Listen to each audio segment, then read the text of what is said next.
వీళ్ళైతే ఎంకరేజ్ చేయి, లేకపోతే సపరేట్గా కూర్చో. ఈ చేసే వాళ్ళని ఎందుకు డిసప్పాయింట్ చేస్తారో అర్థం కాదు. ఇలాంటి వాళ్ళైతే ఏం మాట్లాడుతుందో నాకు అర్థమవుతలే కదా.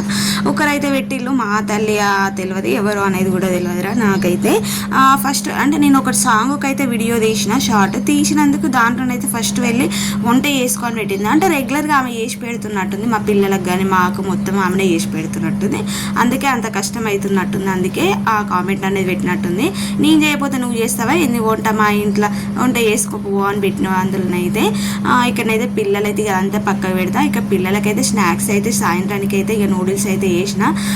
ఏదో ఒకటి రెగ్యులర్గా ఏదో ఒకటి చేయాలి. సమ్మర్ వచ్చినా కూడా స్కూల్ ఉన్నా లేకపోయినా ఏదన్నా కూడా పిల్లలకైతే ఖచ్చితంగా ఉండాలిరా మా ఇంట్లోనైతే. ఇక సమ్మర్ వచ్చిన కంచెలు కొంచెం వీడియోస్ కూడా తగ్గినాయి అన్నమాట. పిల్లలైతే ఇంకా సెల్ వాళ్ళ దగ్గరనే ఉంటుంది. వీడియో తీయడానికి కూడా నాకు మొబైల్ అనేది అందువల్ల వీడియోస్ ఎక్కువ తీస్తలేను. నచ్చితే లైక్ వేసుకోండి.